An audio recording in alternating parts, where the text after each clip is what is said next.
மீண்டும் உங்களுடன் மகாலட்சுமி. நாங்கள் பார்த்தோம்னா வாழ்க்கையில் எப்பொழுதுமே எங்களுக்கு கிடைப்பதை வைத்து திருப்தி அடைவது இல்லை. எங்கள்கிட்ட நிறைய இருக்குது.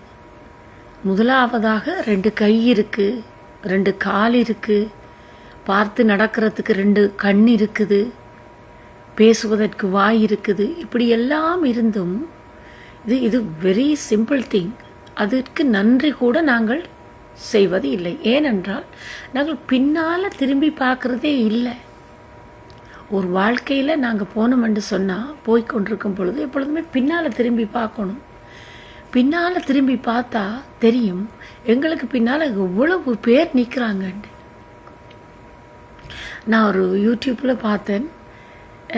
முன்னுக்கு நிற்கிறவர் தன்னுடைய போட்டிருக்கிற ஸ்லீப்பர் ஷூஸ் சரியில்லை, வேறு மாற்றணும், சரியில்லாமல் இருக்கே, எனக்கு நல்லது வேண்டி போடுறதுக்கு வசதி இல்லை, அவ்வளோ பண வசதி இல்லை, ஷூஸ் எல்லாம் சரியான விலை, இந்த கிழிஞ்ச ஷூஸை தான் நான் போட வேண்டியிருக்கு என்று யோசிச்சு கொண்டு பின்னால் திரும்பி பார்த்தா ஒரு காலே இல்லாத ஒருவர் பின்னால் கஷ்டப்பட்டு நின்று கொண்டிருக்கிறார்.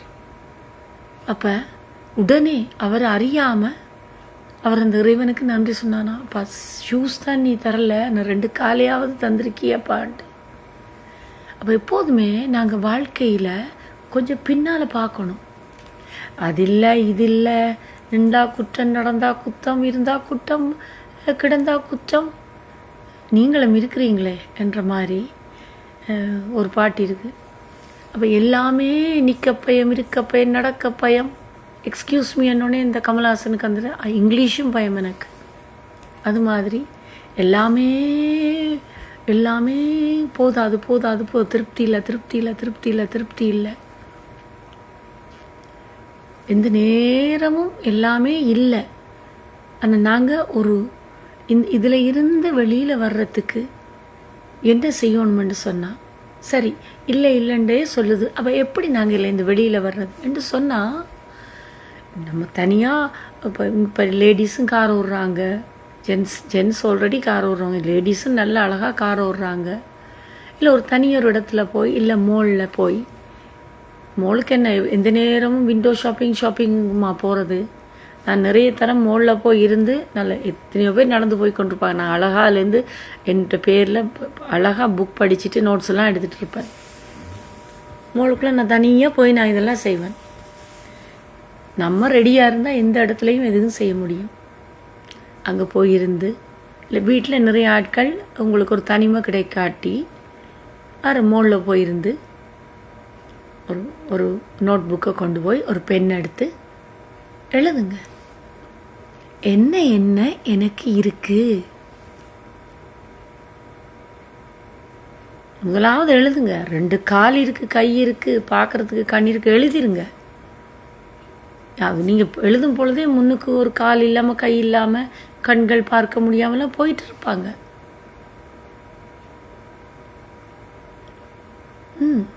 எழுதுங்க.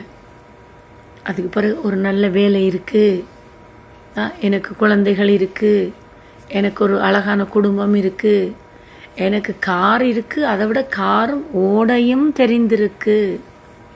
கார் ஓட்டுறதுக்கும் தெரிஞ்சிருக்கணுமே. எனக்கெல்லாம் கார் பழகிற நேரம் நான் யோசிக்கிறேன்னா, எப்படியப்பா இந்த காரை ஓட போகிறேன்னுண்டு கட்டில் கொண்டே ஏற்றிட்டே இருப்பேன்.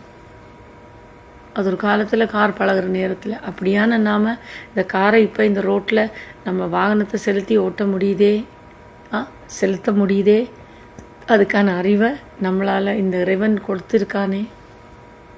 தேங்க்யூ. அப்போ நம்ம பார்த்தோம், அட்லீஸ்ட் ஒரு 10 விஷயம் எழுதி பாருங்கள் எங்கள்கிட்ட என்னென்ன இருக்குது.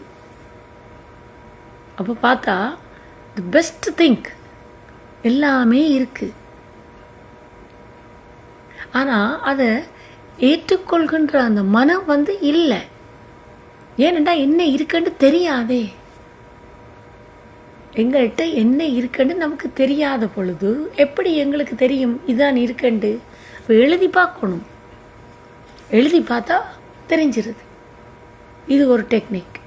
2வது விஷயம், நாங்கள் இந்த வாழ்க்கையில் வந்து ஒரு எல்லாம் இருந்தும் ஒரு திருப்தி இல்லாமல் இருக்கிறதுக்கு ஒரு காரணம் வந்து சில இடங்களில் அநேகமாக கொஞ்சம் உண்மையாகவும் இருக்கணும். எப்படின்னு நான் சொல்லிடுறேன். அதாவது அகங்காரம் மமகாரம் என்று 2 விஷயம் இருக்கு.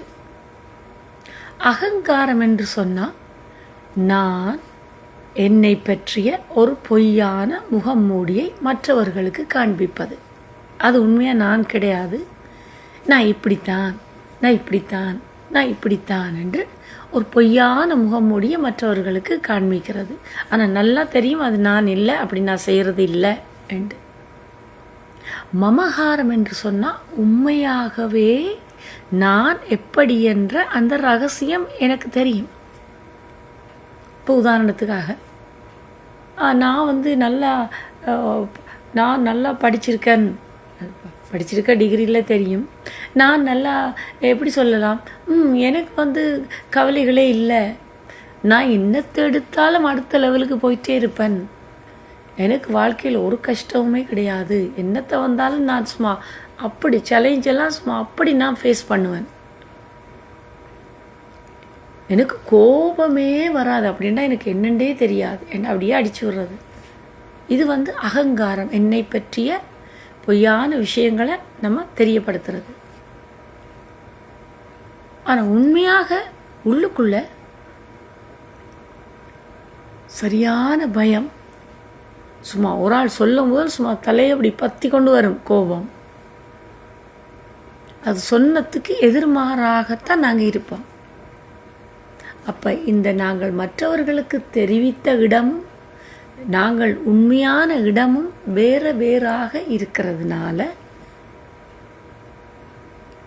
உண்மை இல்லையே, உண்மை இல்லாததை மற்றவர்களுக்கு சொல்ல ஒரு பயம் வந்துடும், கண்டுபிடிச்சிருவாங்களோ, நம்ம இப்படி இல்லையே அப்படி இல்லையே.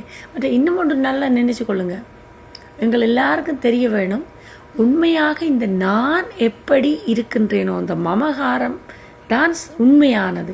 நான் எப்படி நான் சரியான ஒரு கோலை, எனக்கு ஒன்றுமே நடக்காது, சரியான ஒரு மக்கப்பா, ஆனால் ஊரெல்லாம் சொல்லி வச்சிருக்கிறேன், நான் ஒரு பெஸ்ட் ஃப்ரெண்டு, எப்படித்தான் ஒரு நாளைக்கு கண்டுபிடிச்சி சமாடி அடிக்க போகிறாங்களோ இப்படி நான் நினைத்து கொண்டிருக்கும் பொழுது இந்த இயற்கை என்ன பண்ணுமென்னு சொன்னால், உண்மையான அந்த சோம்பேறியோட இருக்கிற அந்த மமகாரம் இருக்கிற அந்த சோம்பேறியாளோட தான் இந்த இயற்கை வந்து கனெக்ட் பண்ணும். அப்போ ஒரு சோம்பேறிக்கு, ஒரு உருப்படாதவனுக்கு, ஒரு இரஸ்பான்சிபிள் பர்சனுக்கு இயற்கை கொண்டு வந்து வைர அட்டியலை கொடுக்குமா, ஒரு போலியான ஒரு பித்தளை, ஒரு ஒரு ஃபேக்கான ஒரு இமிட்டேஷனை கொண்டு வந்து கொடுக்குமா? பொய்யான ஒரு பார்க்கறதுக்கு தங்கமாக இருக்கும், அந்த தங்கம் இல்லை, அதை தான் கொண்டு வந்து கையில் கொடுக்க வேண்டாம், அவனுடைய தகுதி அதுதானே.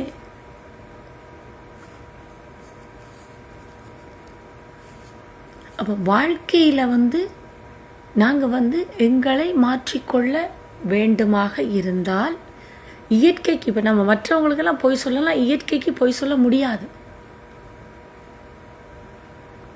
பாருங்க, நாங்கள் போய்கொண்டிருப்போம், நமக்கு முன்னுக்கே ஒருத்தன் ஒரு வீணா போனவன் வந்து நிற்பான் நமக்கு முன்னுக்கு. ஏன் நிற்கிறான், எதுக்கு நிற்கிறான்? அது மற்ற ஆளுக்கு முன்னுக்கு நிற்கலையே, நமக்கு முன்னுக்கு தான் நிற்கிறான். ஆக இருந்தால் அதற்கு காரணம் நான் மட்டுமே தான். என்னை சுற்றி இருக்கின்ற சூழ்நிலைக்கும் என்னுடைய பர்சனலான என்னுடைய மன அமைப்பு, என்னுடைய வாழ்க்கைக்கும் கர்த்தா நான் மட்டும்தான். என்னுடைய டெஸ்டினியை நான் மட்டும்தான் தீர்மானிக்கின்றேன். அப்போ அந்த இயற்கையை, அந்த சூழலை அமைத்தது யார்? நான் தான். இந்த முன்னுக்கு இருக்கிற அந்த வீணா போன ஒரு எக்ஸ் என்ற நபரை தந்தி போட்டு ஃபேஸ்புக், வாட்ஸ்அப், ட்விட்டரில் அறிவித்து இந்த இடத்துல அட்ரஸில் நிற்கிறேன், வா வந்து எனக்கு கத்தியால் குத்து என்று சொன்னது யார்? நான் தான். எப்படி என்று கேட்கலாம். நான் சொல்லுவேனா? நாங்கள் தான் சொல்லியிருக்கிறோம்.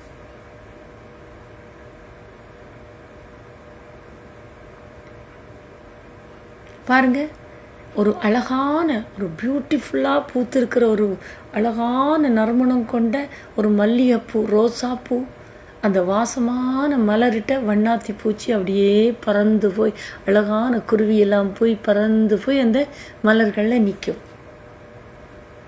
ஆனால் அந்த பூச்சி, புழு, அட்டை அதெல்லாம் போய் அதில் பூவில் போகாது. அதில் அழுகுன மாம்பழம், அழுகுன குப்பை, அழுகி போயிருக்கிறதுகளுக்கு தான் போகும். இயற்கையாகவே நல்லதை நோக்கி நல்ல விடயங்களும், தேவையில்லாத பொருட்களை நோக்கி தேவையில்லாத பொருட்களும் அந்த இடத்துக்கு ஈர்க்கப்படும். அப்போ என்ன செய்யணும்? நம்மளை சுத்திகரித்து எங்களை க்ளீன் பண்ணி கொண்டிருந்தால் பக்கத்தில் அதே மாதிரியான விஷயங்கள். இப்போ நான் எங்கேயோ ஒரு இடத்துல நான் படித்தேன். நான் இது படிக்கல. பக்கத்தில் ஒரு நாய், ஒரு பிஞ்ச செருப்பு ஒரு ஒரு இருந்தால் அந்த இடத்துல ஒரு ஒரு ஒரு வசதி இல்லாமல் ஒரு இரஸ்பான்சிபிளானவங்க இருக்கிற அந்த இடத்துக்கான சூழ்நிலை. பக்கத்தில் மாட மாளிகை, தங்க கட்டில், அப்படி நல்ல கார், அது இதெல்லாம் நின்றா ரெஸ்பான்சிபிளான ஆக்கள் அது பார்க்கவே தெரியும் இடத்தை யார் இருக்கிறாங்கன்ட்டு.